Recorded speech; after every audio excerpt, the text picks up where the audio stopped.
네, 대구 중거의회선 의원 2명이 잇따라 의원 신분을 박탈당하거나 제명되면서 공석이 된 두 자리를 채우는 보궐선거가 내년 1월 말 치러집니다. 의원들의 잘못으로 생긴 빈자리를 또다시 국민 혈세를 써서 채워야 하는 겁니다. 보궐선거가 열리는데 책임 있는 정당은 후보자를 내지 말아야 한다는 목소리가 높습니다. 보도에 권윤수 기자입니다. 더불어민주당 이경숙 전 대구 중구의원은 남구로 주소를 옮겼다가 피선거권이 박탈돼 의원직을 잃었습니다. 국민의힘 권경숙 전 대구 중구의원은 수의계약 등으로 물의를 일으켜 의원직에서 제명됐습니다. 공직선거법에 따르면 지방의회 정수의 25% 이상이 모자랄 경우 벌원이 확정된 날로부터 60일 이내 보궐선거를 해야 합니다.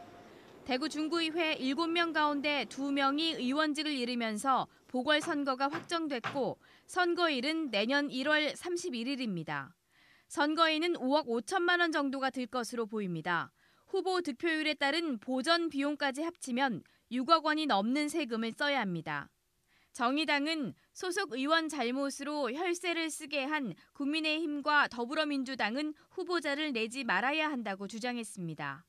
더불어민주당이나 국민의힘의 기책 사유가 있는 거잖아요. 각 당에서도 이런 부분에 대해서는 출마를 하지 않는 것에 대해서 공천을 하지 않는 것에 대해서 얘기를 하고 있고 그 부분에 대해서는 시민들과의 약속이라고 생각을 합니다.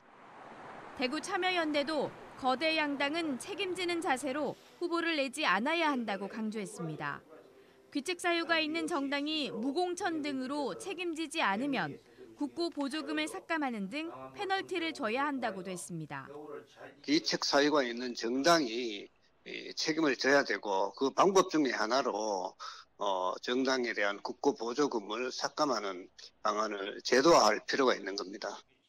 공교롭게도 중구 가라는 같은 선거구에서 2명의 권한이 생겨 정당에서는 후보자를 2명까지 낼 수 있습니다.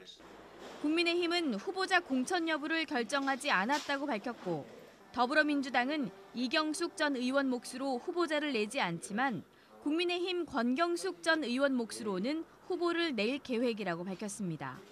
MBC 뉴스 권윤수입니다.